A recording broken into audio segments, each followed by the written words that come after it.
नमस्कार, स्वागत है आपका हमारे चैनल पर। और बात करेंगे आज उत्तर प्रदेश की कि आज सीएम योगी आदित्यनाथ ने अध्यादेश पास किया था गायों की गौ रक्षा के लिए, जो आज कैबिनेट से पास हो गया है। तो इसी पर बात करने के लिए हमारे साथ मौजूद है पवन त्यागी, जो कि एक राजनीतिक विशेषज्ञ हैं। बहुत बहुत धन्यवाद सर आपका हमसे जुड़ने के लिए। कैबिनेट से अध्यादेश पास हुआ है योगी सरकार की तरफ से। इसमें यह कहा गया है कि जो भी गौवध करता है उसे 10 साल की सजा और 5 लाख जुर्माना, और जो भी अंगों को क्षति पहुंचाता है उसे 7 साल की सजा और 3 लाख रुपए जुर्माना लगेगा। तो ये जो अध्यादेश आया है उससे कितना ज्यादा फर्क पड़ेगा और आपके इस बारे में क्या कहना चाहेंगे सर? देखिए, ये कानून पहले से था और उत्तर प्रदेश में गोवध निवारण कानून 1955 ये पहले से था, लेकिन उसमें सज़ा इतनी सख्त नहीं थी और उसमें जुर्माने का भी प्रावधान इतना नहीं था।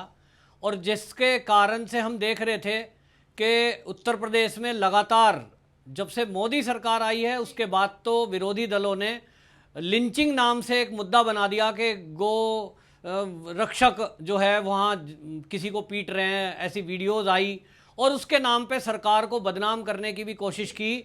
जबकि गाय जो है वो हिंदुओं की आस्था का प्रतीक है, वो केवल एक जानवर नहीं है।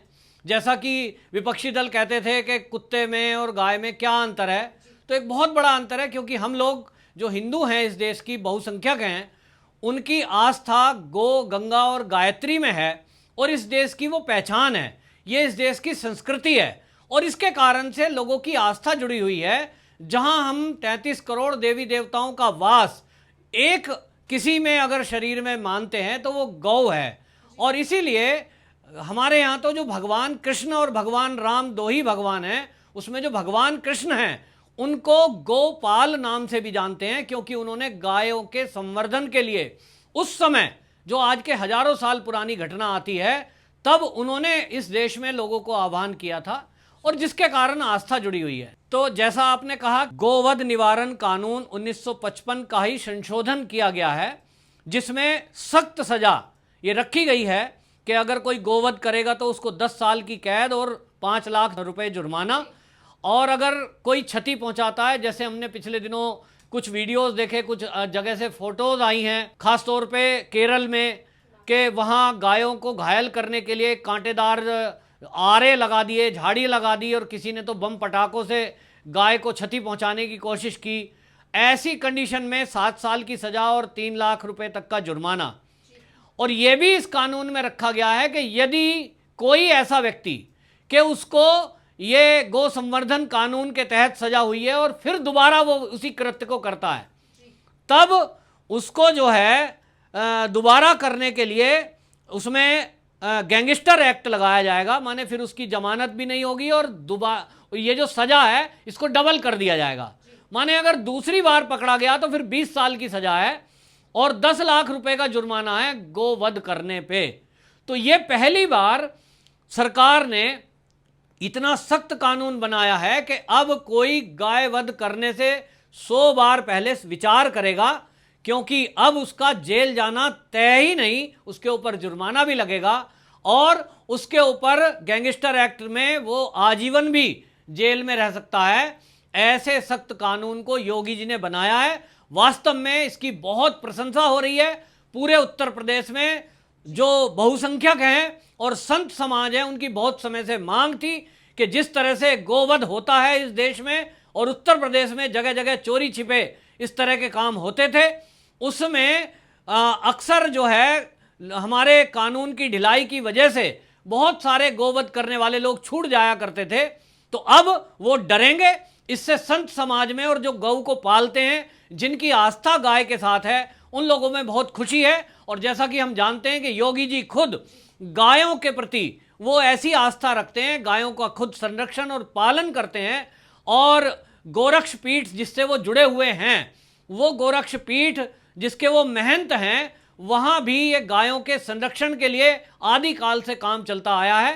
तो योगी जी को आपने देखा होगा कि वो अपने जब यहाँ शिफ्ट होकर के आए थे गोरखपुर से लखनऊ में, तो वहाँ अपने आवास में भी उन्होंने गायों को रखा है और प्रतिदिन उनकी सेवा में वो रहते हैं जब अपने आवास में रहते हैं।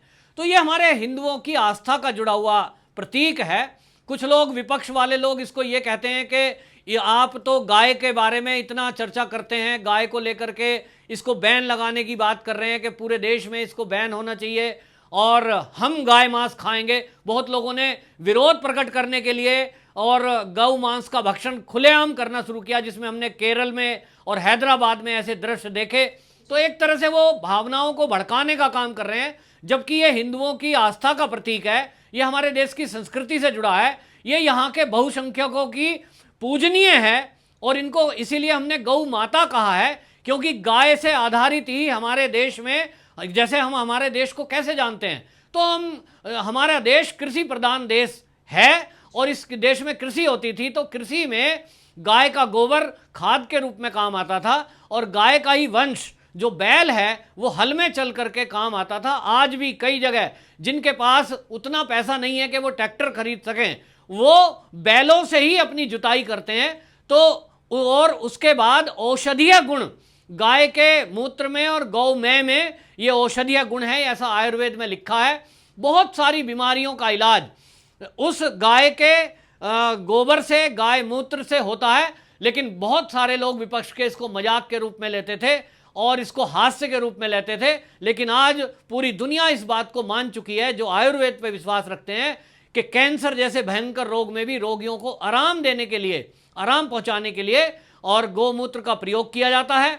और मैं तो नेचुरोपैथी का एक चिकित्सक हूं और उस नाते भी मैं जानता हूं, और बहुत सारे मरीजों को जो हार्ट के रोगी हैं, हम कोई दूध पिला नहीं सकते उनको, क्योंकि दूध में चिकनाई होती है, लेकिन गाय का दूध, उसमें स्वर्ण की मात्रा होती है, तो उससे उन लोगों को लाभ होता है जिनको हृदय रोग है, क्योंकि उससे हृदय मजबूत होता है।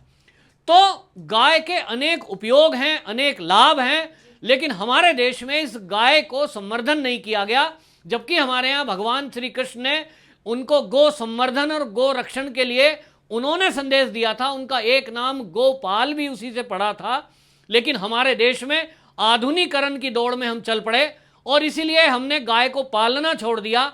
लोगों ने गायों की उपेक्षा करनी शुरू कर दी और इसीलिए हम शायद हंसी का पात्र बनते रहे, विपक्ष उसका मखौल उड़ाता रहा। तो इस तरह की बातें करते थे। तो योगी जी ने एक संदेश देने की कोशिश की है कि आप गाय का रक्षण और पालन करिए। और जैसा आप जानते हैं कि उत्तर प्रदेश पहला ऐसा प्रदेश है पूरे भारत में कि जहां गायों को पालने के लिए यदि किसी ने गौशाला बनाई है, गांव में यदि कोई पालता है गाय को, ऐसे किसान हैं, उन लोगों को उत्तर प्रदेश सरकार प्रति माह गाय का खर्चा देती है चारे के लिए।